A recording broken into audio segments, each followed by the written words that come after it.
I decided to celebrate my 80th birthday by hiking the 484-mile Camino de Santiago French route during my 2-month travels in Spain and Portugal in 2024. I took the Turkish air flight from Seattle to Madrid with an overnight stay in Istanbul and arrived in Madrid on April 19, 2024.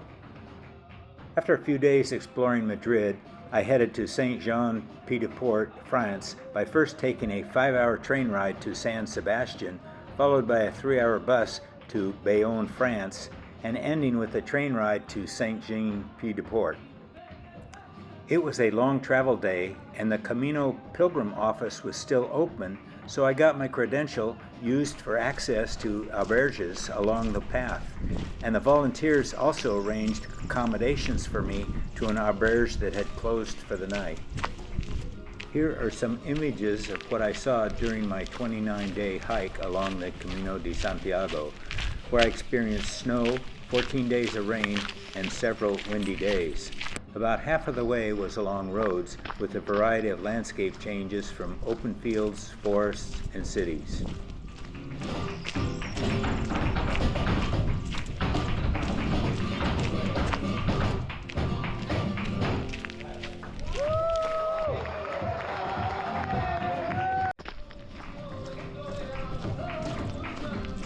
Of the 29 days hiking, I stayed at hotels in Burgos, Leon, and Melide, and the rest in albergues.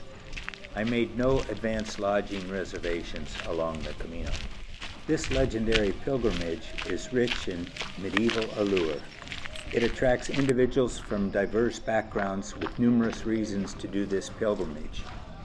Many for religious reasons and others to achieve a goal of personal accomplishment, to heal mental or physical wounds, to do it to honor a fallen friend or family member, to join with others in a common purpose, to see some beautiful natural landscape and historical buildings and villages, and finally to exercise. There are many paths to Santiago de Compostela. I chose the most popular one, the French route. It is one of life's amazing journeys from Saint-Jean-Pied-de-Port to the beautiful Cathedral of Santiago de Compostela, where St. James' remains are buried. It took me 29 days to walk 484 miles.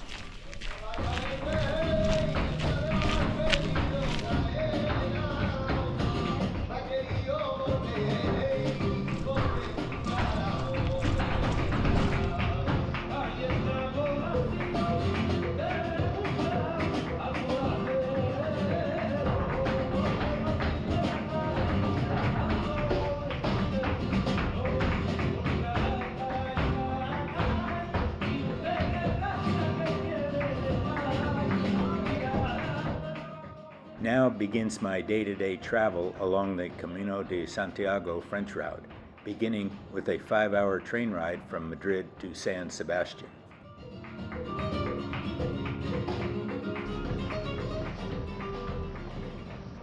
From there, it was a 3-hour bus to Bayonne, France, ending with a train ride to Saint-Jean-Pied-de-Port.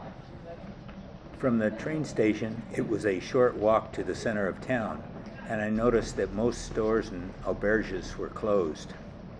The Camino Pilgrim office was still open at 9 p.m., so I got my credential used for access to the albergues along the Camino.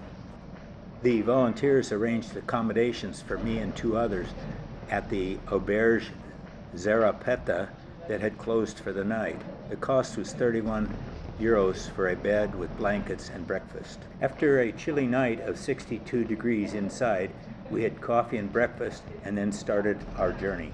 The French route is shown in blue, and my journey was from right to left, ending at Santiago. My first day destination was Roncesvalles, about 25 kilometers away.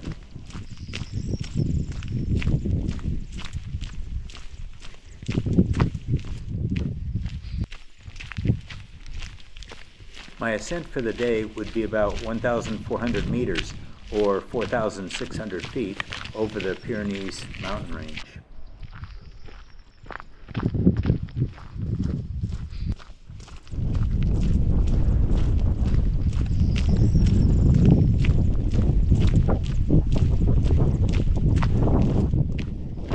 On the way to the Pyrenees summit, I joined up with Haruko from Japan, Mickey from Germany, and a couple from Netherlands who were with their teenage ballerina daughter as we made our way up to the summit and down the steep path to Roncesvalles.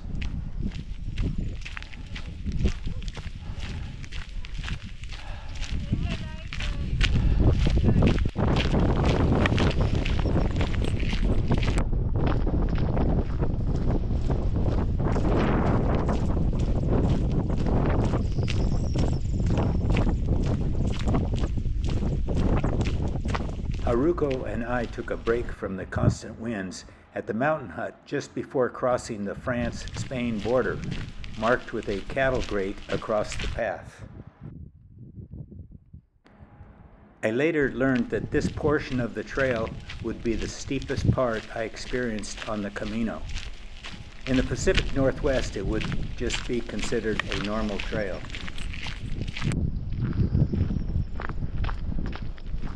After a 9.5-hour hike, we arrived at the huge Roncesvalles Auberge with over 183 beds on 4 floors. Mickey and I did not have reservations, and the only available beds at 14 euros were in the chilly basement where we took an elevator up to the bathrooms. On my second day, I ended up buying a poncho since it was snowy that morning, with an expectation there would be much more precipitation along the Camino. That was a good decision since it was windy and snowed all day.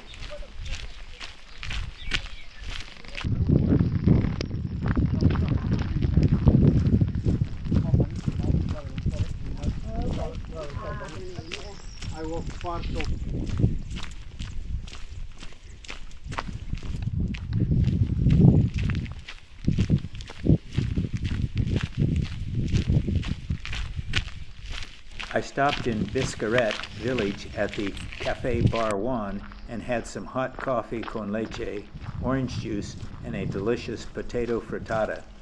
It was good to warm up and get out of the rain. After a 9-hour hike, I checked into the municipal albergue called the Antigua Escuela. They cost 14 euros. Since they had no pilgrim meal, I joined others from the UK, Austria, Japan, and the US at the Camino Cafe near the bridge. On day 3, there was no running of the bulls as I passed through Pamplona.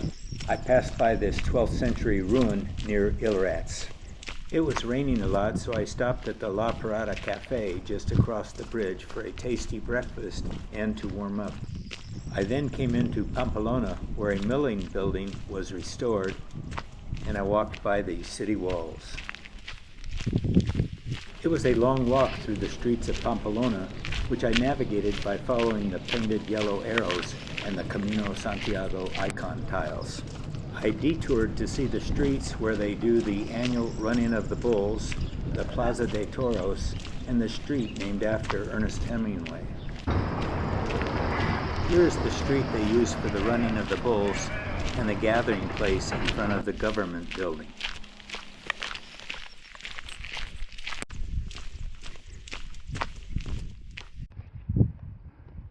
Here are pictures of when the bulls are running. Hiking was fairly easy since it was mostly downhill, but I walked 36 kilometers to Zurikegi only because the 2 auberges and 2 hotels in the earlier town of Saint-Zur-Mineur at 25 kilometers were closed. At the Auberge Andres, I had dinner with Boris, a French guide I'd walked through Pamplona with, and Illa from Sweden, who told us about the bird omens she'd experienced on the Camino. On my 4th day, I got off to a late start at 8:30 a.m. after having an egg sandwich, coffee, and OJ. I ascended to the Alto del Pardon summit that was lined with windmills and the famous monument to Peregrinos and the Spanish Civil War memorial. The inscription here is translated to, "Where the way of the wind crosses the way of the stars." This memorial includes a stone in the middle for the 92 victims and the other 19 smaller stones represent their villages. From this summit, it was a steep descent using my trekking poles for the second time to Uterga, where it flattened out to fields of vetch, peas, and rapeseed. I stopped for water at this public fountain. I used my SteriPen, but I found I did not need to purify my water throughout Spain.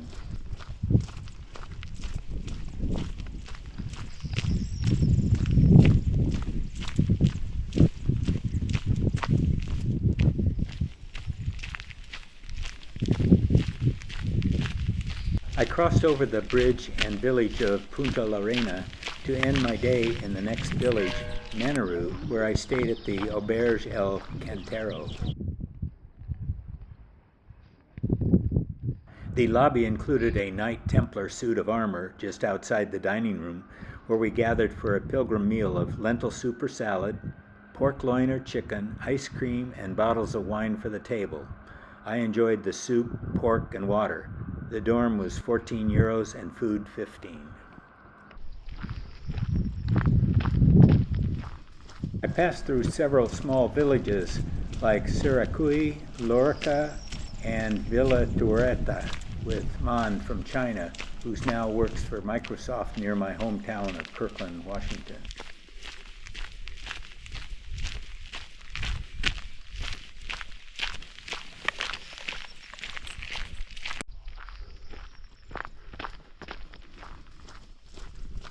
In Estella, I stopped for lunch with Siggy from Austria, who had a burger, and Taru from Japan, who had octopus, while I had bean soup. After lunch, we came to the Arachi Bodega, Museum, and Monastery. The monastery had wine flowing from one of the spigots outside the church, along with another spigot of water. Pilgrims were invited to take a sip. It was an uphill journey through many yellow rapeseed and wheat fields until I came to Villamor de Monjardin and the Auberge Oasis Trail just as it began to rain. This was the first auberge where the host offered a prayer before the pilgrim dinner. The dinner was kind of a gloppy one-pot Thai curry peanut meal. I hope this is not a trend. The food cost 11 euros and the dorm 14. On day 6, I left at daybreak with strong winds and ominous clouds. Soon it began to rain, so I pulled out my poncho, and it rained throughout the morning until the bottom of my pants were soaked, as were my shoes and socks.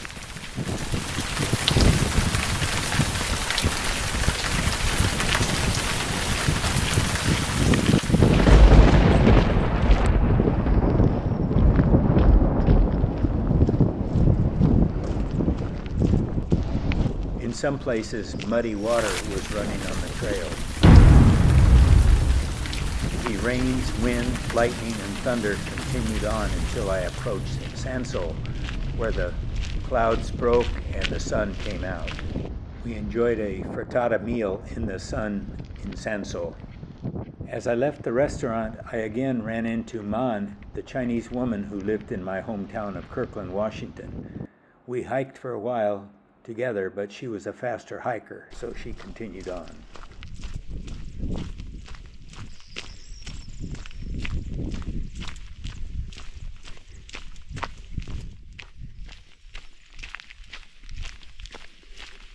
After reaching this summit with these offerings, it began to really rain with rivers on the trail, combined with lightning and thunder until I got near the town of Vienna.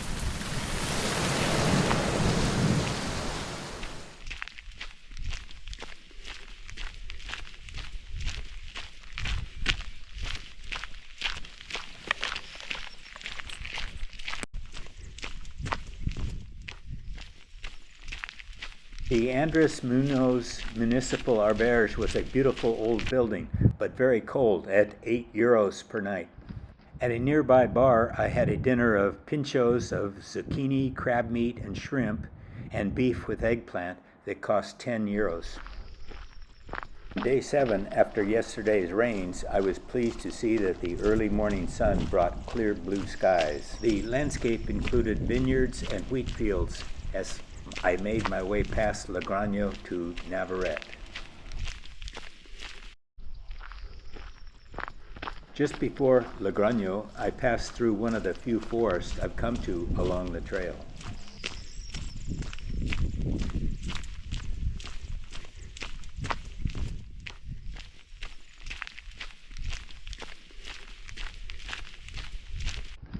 Once in town, I found a great breakfast place and helped myself to 2 OJs, an egg sandwich, and coffee. Here's some more Camino artwork.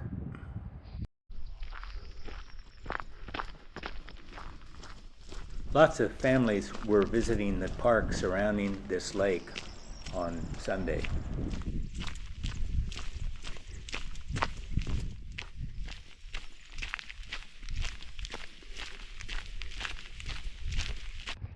I ended my day at the Casa Peregrino Angel Auberge in Navarrete, where I again had a one-pot dinner. It was a vegetarian paella with mushy vegetables and gummy rice. To clear my palate, I went to a nearby bar and had some tasty pinchos. They were as tasty as they looked.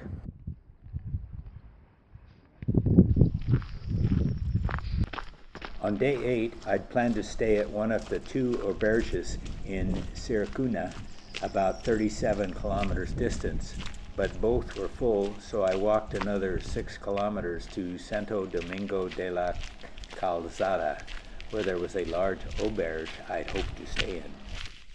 I passed miles of vineyards on gentle sloping hills. I really enjoyed this pincho lunch in Najera.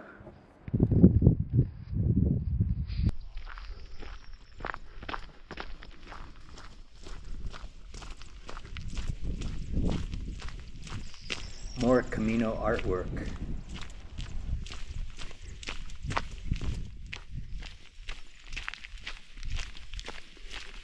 The Auberge Casa de la Confradia del Santos had a wonderful bed for me in the attic with old timbers showing, and all beds were twins and not monks.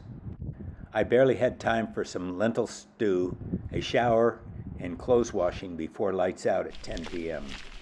On day 9, Lindsay, a Scotsman, joined me for breakfast.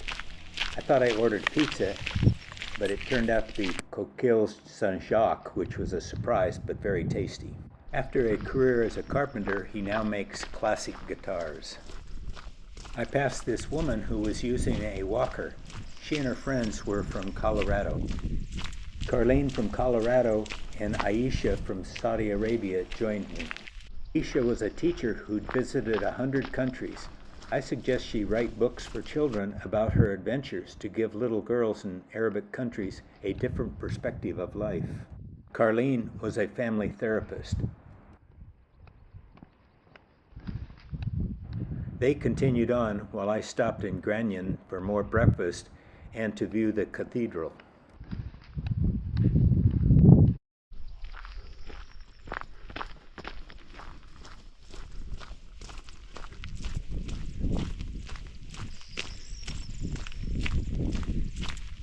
Vineyards were now replaced by grains, mostly wheat. I got into Belorado at about 6 o'clock and got the last lower bunk at the Auberge à Santiago at the entrance to the town. Lodging was 14 euros. They also provided dinner at 14 euros and a hearty breakfast for 10. The pilgrim dinner was bean soup with chorizo, pork loin, tomatoes and chilies instead of French fries, and dessert was flan. They also served red wine, but I had lemonade instead. The hearty breakfast included fruit, OJ, coffee, eggs, and Sereno ham. On day 10, after that hearty breakfast, I passed through Belorado that was filled with large murals.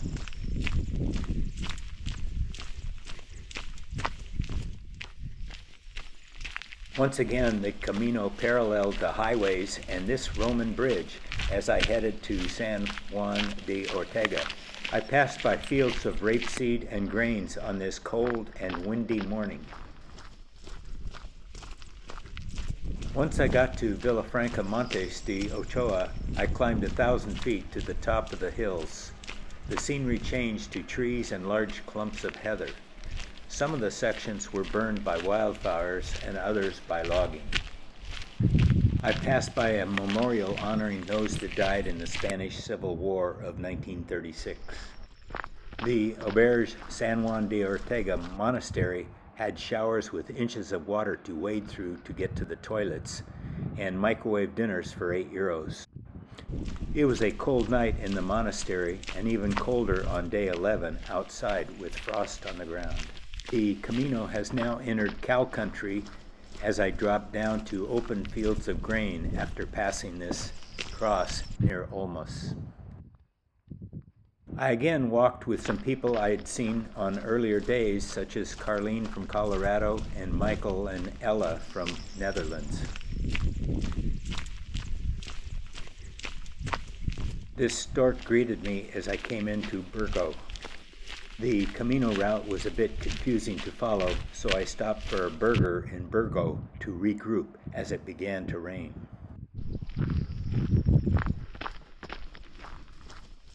The Camino passed by the huge Burgo Cathedral that was started in the 13th century, adorned with many Gothic steep spires. They say it took over 400 years to build. In addition to these traditional statues, I encountered these metal cutout pilgrims that blazed the way out of town for me.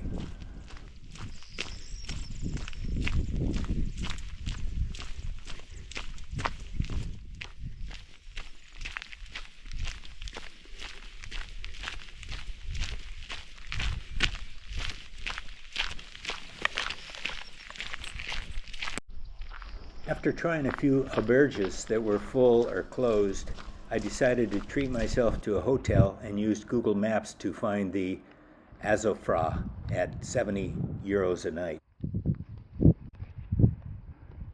The hotel restaurant didn't serve until 9 p.m., so I ate at the Kebab de Abbas. I got food poisoning, which kept me up most of the night.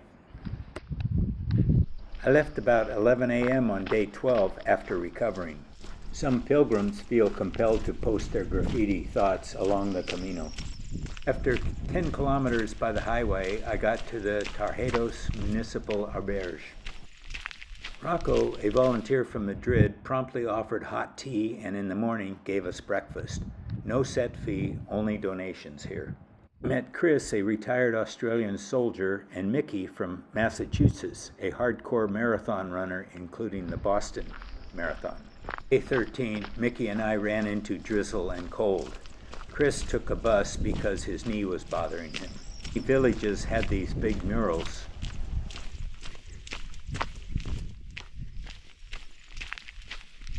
I spotted an ambulance with an injured pilgrim. It was like a foreboding of what I learned what happened to Chris. I was able to keep up with Mickey for over half the day until we stopped for a break of coffee and OJ at the Hornillos del Camino. He wanted to speed up to find where Chris was. Near the San Anton ruins, I met Betsy from New Jersey and her daughter Emma from North Carolina. I would see them several days afterwards along the Camino.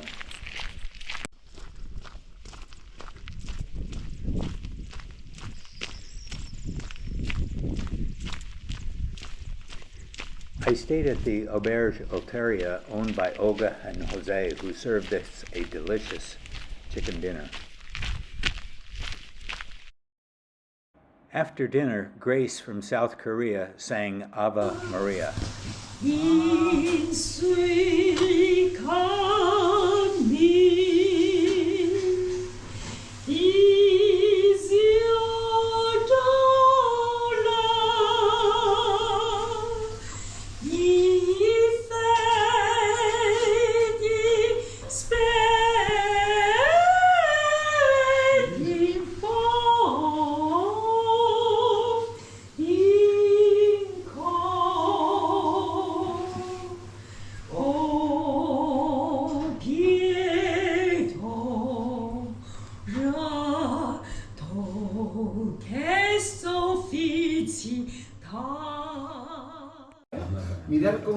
Saan va bajando. Jose gave us a demonstration of how the wine press works by using some volunteers and then taking us into the cellar and offering us some sips of his wine. It was quite an interesting and amazing evening. At the end of the evening, I was saddened to learn that Chris had called Mickey to say that he dislocated his knee and was being treated in a hospital in Lyon, the end of his journey. On day 14, it was a windy day that started out with a 440-foot climb to the Mostelari summit shortly after leaving Castro Veres.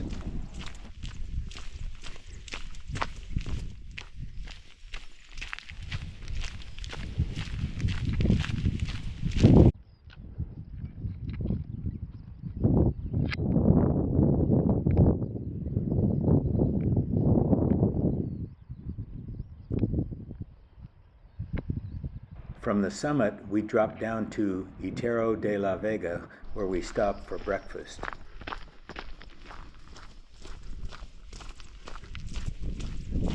It was good to get out of the winds that blew from the southwest at up to 37 miles per hour and have some hot food, coffee, and OJ.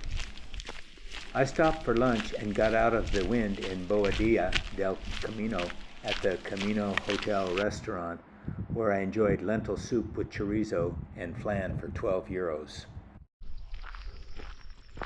From there, the path was level along the Canal de la Castilla as we crossed the canal locks just outside Fromista.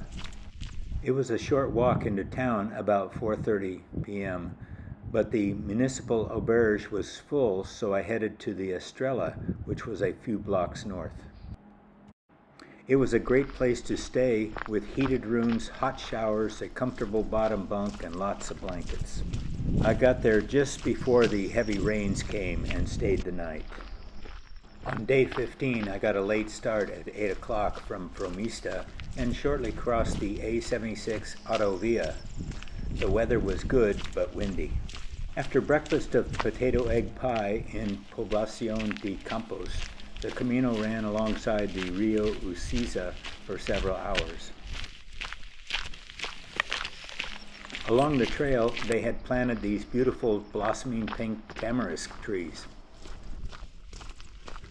After leaving the river walk, I had a calamari sandwich and raspberry mango smoothie in Villa Casar de Sirga. Betsy and Emma joined me for lunch as we gazed at the nearby cathedral. After lunch, I greeted this fellow pilgrim sitting along the street.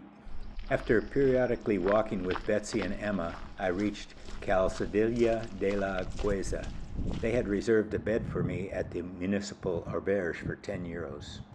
I had garbanzo soup for dinner with Jan and Jody. Both women were retired military. On day 16, it was a sunny morning as I made my way to Ladigos for a breakfast of potato and cheese pie along with coffee and OJ. I then met up with Stephen, an attorney from New Zealand, and we walked to Sagun.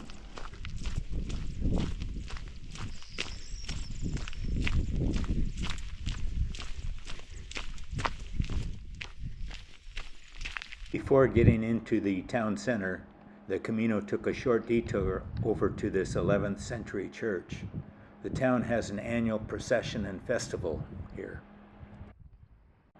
I stayed at the Monasterio de la Santa Cruz Auberge, which used to be a convent and is now managed by the Benedict order, and the cost here was just 7 euros. I went to the nearby supermercado for some orange juice. While there, I marveled at the fish counter as well as the wine racks that showed very inexpensive wines. Since dinner at the auberge wasn't until 8, I had some delicious lentil soup and fish dinner at the nearby Astrakhan restaurant. On day 17, I was over halfway to Santiago, and the trail continued beside an unused road to the La Peralta auberge, where I stopped for breakfast. The Camino crossed under and along the high-speed train routes.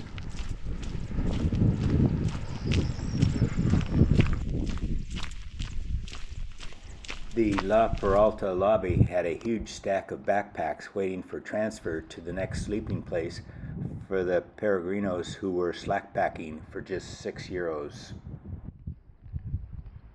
I followed three guys I later called the Three Amigos out of Bercianos, and the trail got increasingly smaller over the next half hour. Taken the wrong trail, so we bushwhacked back to the Camino. The Three Amigos were staying with me at the Auberge Gil in Reliegos. They were Greg from California, Zoli from Hungary, and Richard from Austria. On day 18, as the sun came up, I stopped in Mansilla de las Mulas for breakfast. This door of St. James was for the pilgrims traveling on the French route to enter the village of Mansilla de las Mulas.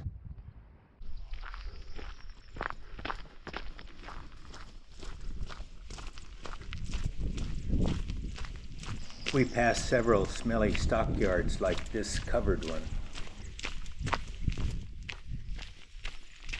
I walked with Will, an Alaska fisherman, into Leon as we navigated the busy road filled with car dealers and other commercial operations. Will and the Three Amigos stayed at the check-in auberge here at the beginning of Leon. The Plaza Regla was dominated by the Santa Maria de Regla de Leon Cathedral. It was built in the 13th century and took 2 centuries to complete. It's one of the greatest works of the Gothic style, with its steep pinnacles and expansive use of stained glass windows. I arrived too late to go inside the cathedral, but the outside was spectacular. At a restaurant in the plaza, I had dinner of an avocado mango dish and some deep-fried sea bass with dressing.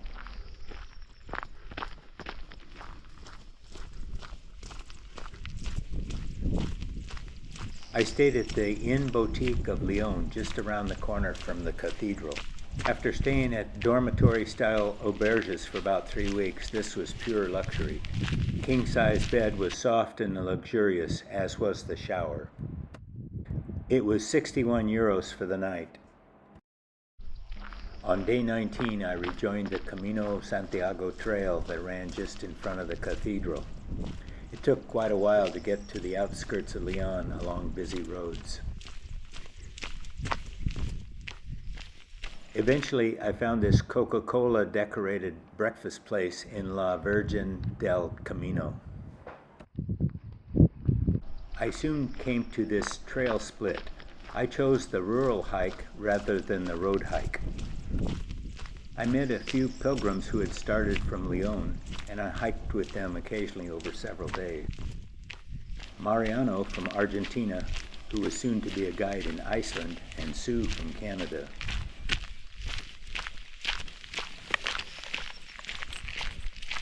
We walked along these fairly level dirt and gravel roads for hours without much change in scenery.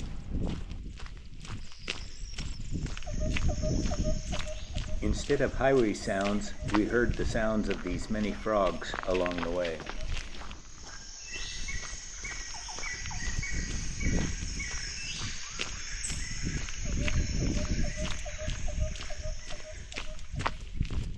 After a long 24-mile day, I walked into the town of Hospital de Orbigo along this very long Roman bridge. Just past the cathedral, I found the Auberge Karl Lessner and got a bottom bunk for €10. I showered, washed my shirt and socks, and then headed to dinner after hanging my clothes to dry in the courtyard. I enjoyed an expensive dinner of fish soup, bleached asparagus, and sea bass with a view overlooking the long bridge. On day 20, it was daybreak when I left Hospital de Orbigo. After a short walk, I had breakfast at Villares de Orbigo.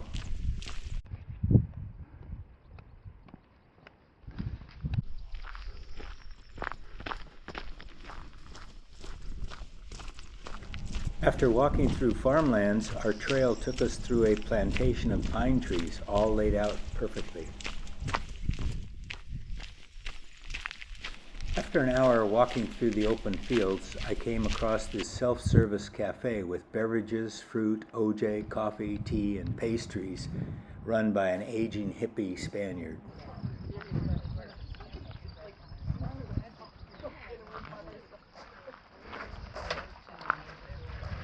Sue, Melissa, and Mariano showed up, and we walked together for a while after that.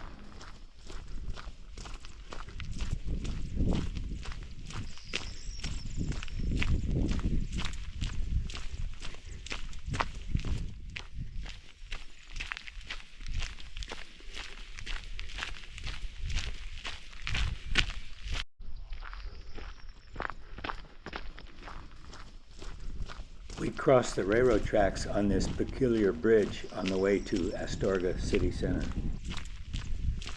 Storm clouds gathered as we approached Astorga.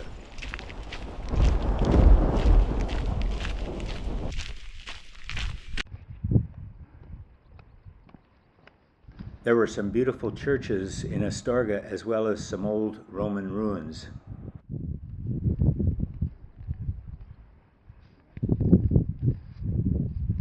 The plazas, bars, and restaurants were filled with local people since it was a Saturday. Another beautiful mural fills this wall, similar to other cities we have hiked through.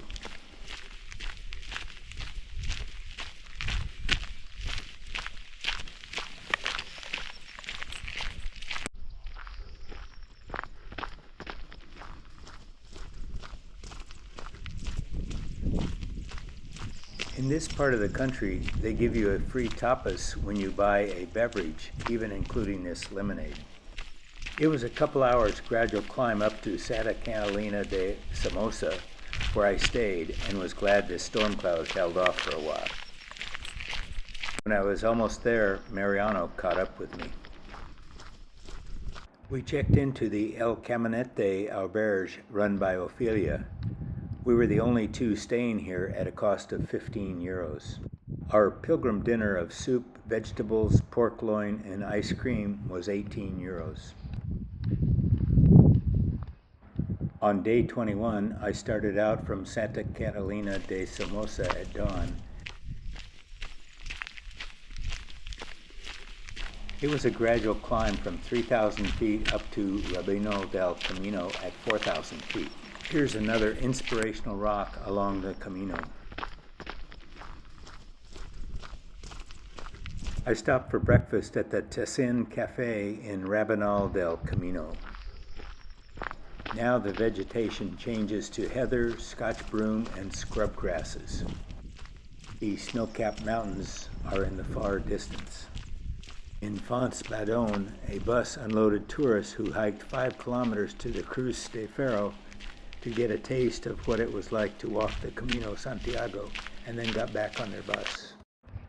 Mariano joined me at this trailer for some hot chocolate.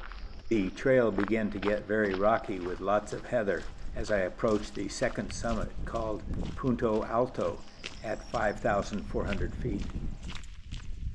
I took out my trekking poles for the first time since my first 2 days when I crossed the Pyrenees from Saint-Jean-Pied-de-Port. It was a very steep descent all the way to my stop for the night at Acebo, some 6 kilometers away. By the time I got to Acebo, my arms were sore from having to balance on them all the way down. It was brutal. There weren't any vacancies in the town center, so I stayed at the new La Casa del Peregrino. This was the Cadillac of all albergues. I even got a soothing massage here for 50 euros. The dorm had just 4 bunks, and it was right next to the bathroom. The shower water was hot and plentiful as long as I kept re-pushing the timer. The cost was 12 euros, another 15 euros for a pilgrim meal of French onion soup, fillet of cod smothered with pesto, with an array of steamed vegetables, bottles of red wine or water, finally creme brulee or strawberries and cream for dessert. On day 22, I left La Casa Albergue in Acebo just before sunrise. It continued to be a rocky, steep descent where my trekking poles came in very useful until it leveled out when I got to the village of Molina Seca.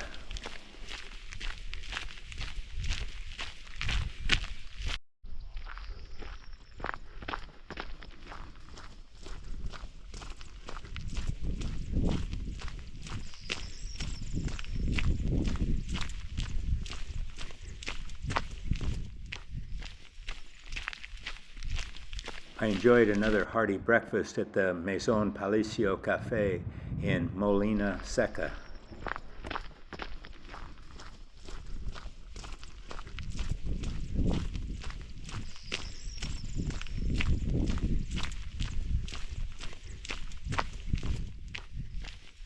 The Camino now levels out to farmlands all the way to Ponferrada in the distance.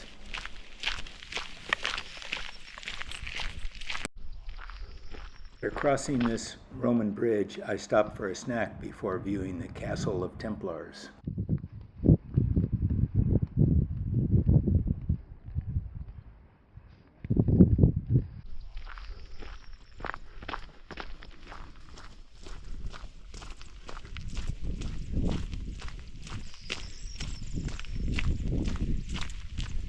I walked by the plazas, the clock tower, and the basilica. The Basilica Church was having Mass when I dropped in.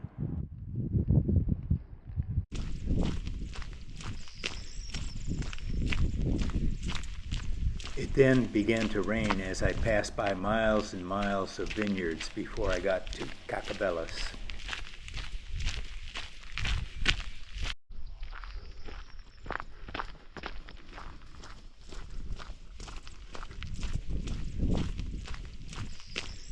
After I got to the La Galega auberge, both Mariano and Hake from Denmark arrived.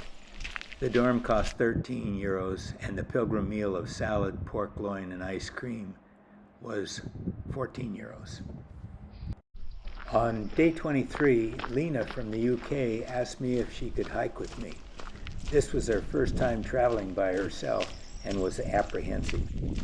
After 9 kilometers, we arrived in Villafranca del Berizo, where Lena stopped for breakfast. I visited the Ave Phoenix that my brother's family had stayed at to see Giotto, who had inscribed a shell for their daughter that read, "To Christa, may the light of the stars illuminate the road of your life," but he would not read her fortune as he had done with the others. It turned out her life was short, but brightly illuminated. Giotto was not there, but a volunteer would convey the information to him.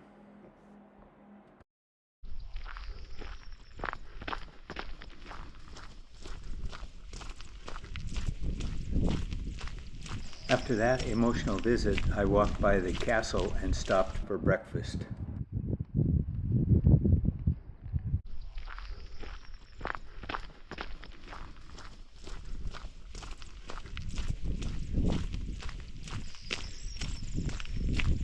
After crossing the bridge, I had 2 routes to choose from.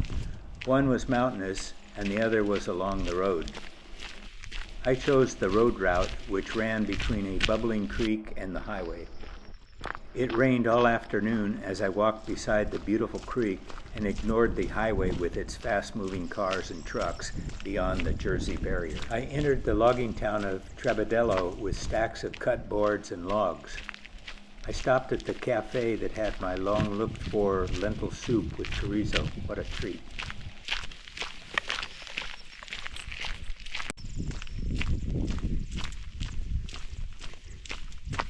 I followed the Ninja Turtles, named for their bright green ponchos. One was from Italy, the other South Africa. After checking into the municipal auberge in Vega del Carce at a cost of 10 euros, I got a haircut and had dinner. The Arrow Sierra restaurant served fish with vegetables, followed by the beautiful dessert that was tasty, especially the chocolate souffle for 27 euros. On day 24, I headed out just as the sky was lightening up as I passed under these highways.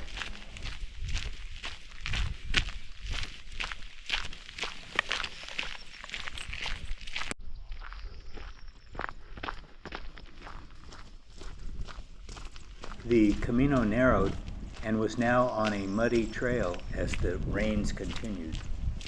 I went 8 kilometers and by 3 towns before I found a place open for breakfast in La Faba.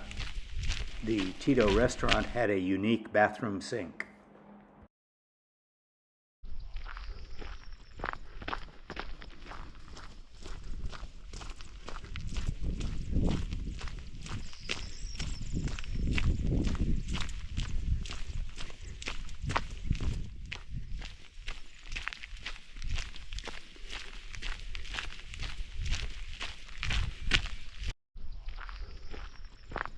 The clouds began to clear as I entered the Galicia region marked by this monument.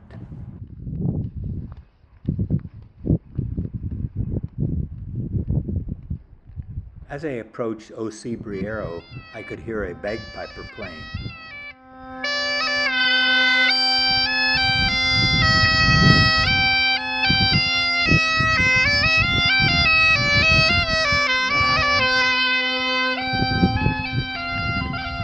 While I was having some hot chocolate and OJ, I saw Lena, who I'd hiked with the day before. She then told me it was overwhelming for her to hear the bagpiper because the last time she heard a bagpiper was at her husband's funeral. I especially enjoyed the orange juice that came out of this juicer. I saw many of these machines at cafes and bars throughout Spain and Portugal.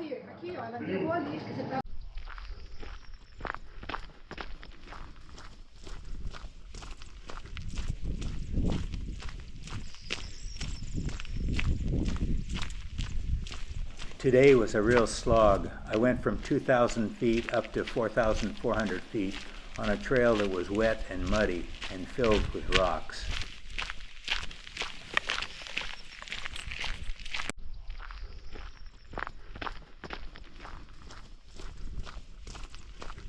It rained all day. It was just 4 degrees centigrade and got real foggy right before I got to this beautiful auberge A Rebolera in Fonferria that cost 13 euros and dinner was 14 euros. I met up again with Mariano, who I first met in Lyon, and Hake from Denmark, nicknamed Gandalf from his long hair and shepherd staff. The pilgrim dinner included soup, rice, stew, and a Galician cake-type dessert. The pilgrims enjoyed dancing, led by Lola, our enthusiastic host, followed by Mariano in the red checked shirt. Oh yeah. It was a good way to finish up a tough day. On day 25, with only 150 kilometers to go to Santiago, the sky was dark and filled with fog, and a slight drizzle at 4 degrees centigrade.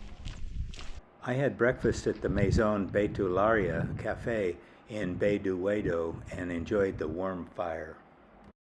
Despite the rain, this was a beautiful hike through several groves of chestnut trees that lined the trail. This is one of the most photographed chestnut trees and is over 800 years old.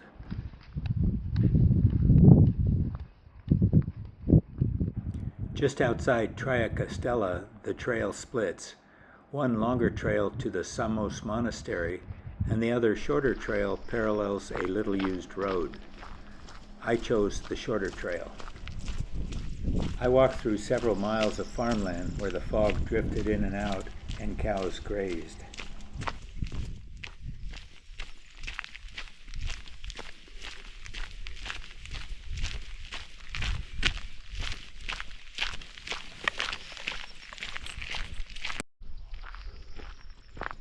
As I approach Sarria, I'm reminded that many people start the Camino in Sarria to qualify for the certificate of completion.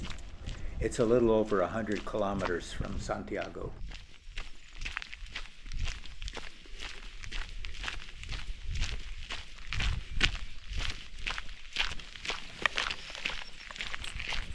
This cemetery includes above-the-ground crypts, lots of plastic memorial flowers. Leaving Sarria, I hiked with Corinne from the Netherlands, and she had reservations at the Casa Barbadello. I was concerned about finding a place since so many more pilgrims started hiking from Sarria. I was in luck and even got a bottom bunk here. Dinner was stuffed pork loin with delicious sauce, so I coated the French fries, which made them palatable. On day 26, I left Barbadello Villal during a beautiful sunrise. Again, the scenery was mostly cow pastures and lines of chestnut trees.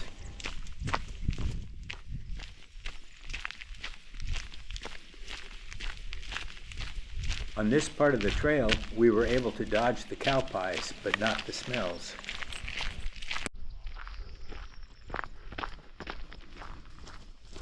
I passed 3 villages before I found one that served eggs and bacon at the Mirador de Brea in Morgade. I was his first customer, but many followed.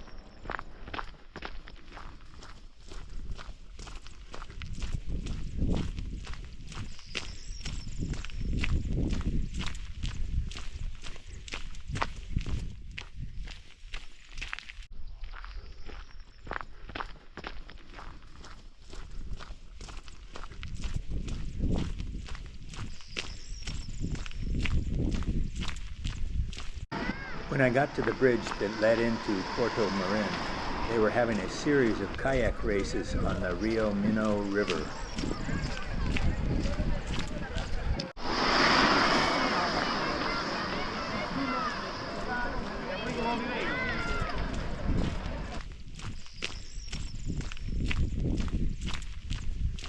Just after crossing the bridge, the trail was up this massive staircase into the main part of the city.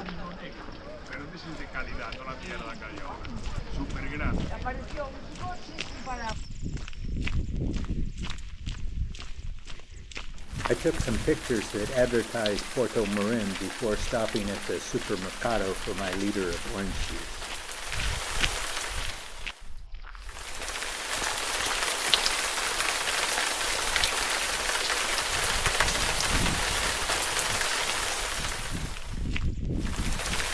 After another soggy 11 kilometers from Puerto Marin, I checked into the municipal albergue in Hospital de la Cruz that was new and unfortunately near the highway sounds.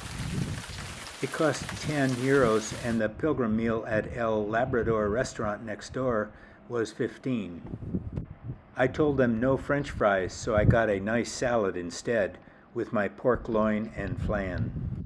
On day 27, it was another rainy day as I passed 4 villages with no food service until I got to Portos at the A Paseo Formiga Cafe. I met and walked a while with Jim, a flight attendant with Alaska Air.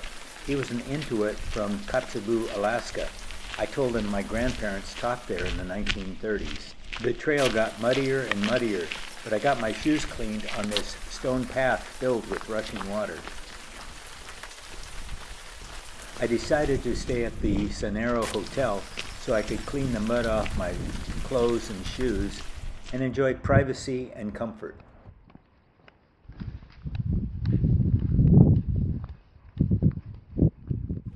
I used this nearby commercial laundry to wash everything, including my muddy shoes, for 8 euros. I had an uninspired pilgrim fish dinner with lots of bones to pick through, hidden in the breading at the hotel restaurant for 15 euros. The hotel was 40. On day 28, I left at daybreak. After passing by several eucalyptus plantations, I stopped for breakfast in Moente at El Alemán Cafe. Many homes have these elevated food storage sheds. Despite the rain, it was another beautiful day of walking through these forests and farmlands.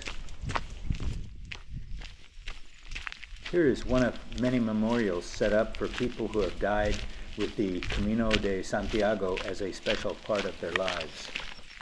After a 27-mile day, I checked into the new Santa Irene Junta with no internet, no dishware or utensils in the kitchen. Although the cafe was closed for service, the Junta manager got the owner to sell us food to go, so I ordered salad, lasagna, and an apple tart.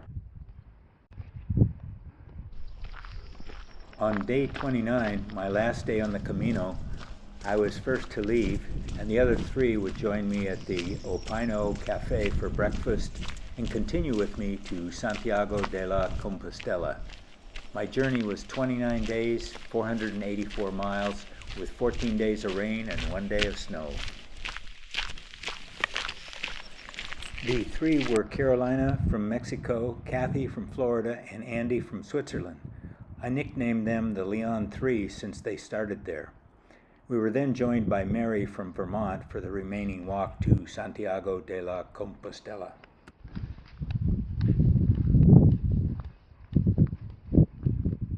With grit and determination, both Carolina and Kathy limped along with sore joints and serious blisters.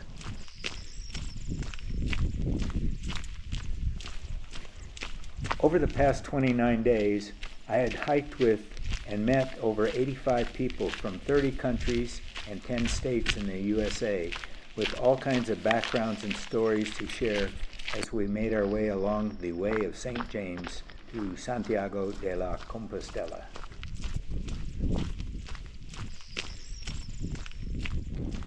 We made it through town, past a bagpiper and the cathedral and plaza to the credential office about 3 o'clock, and quickly received our credentials since they had such a smooth, efficient operation. You can see Carolina and Kathy limping their way down the stairs past the bagpiper with Andy in the green jacket ahead of them,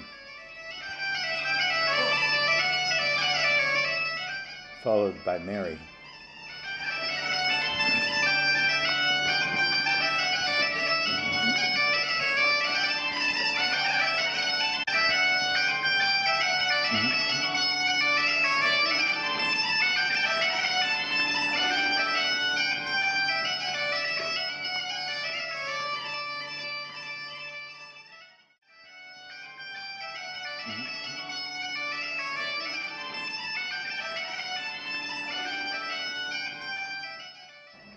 After getting our certificates, we returned to the Cathedral Plaza and took pictures of us holding the certificates. One is meeting the requirements of a 100-kilometer journey on the Camino, and the other documented my journey from Saint-Jean-Pied-de-Port, France, to Santiago de Compostela.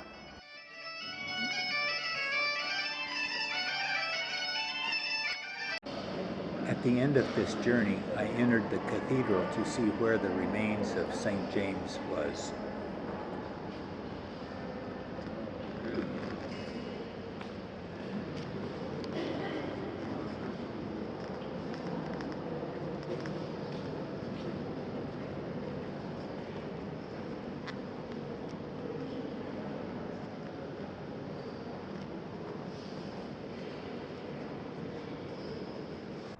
Following that, I checked into the Deneki Hotel near the cathedral at a cost of €189 for 2 nights.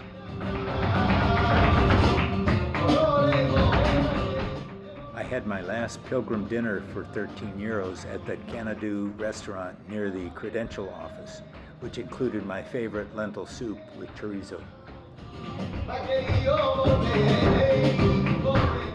Here I am at the end of my Camino de Santiago journey and on to Porto, Portugal.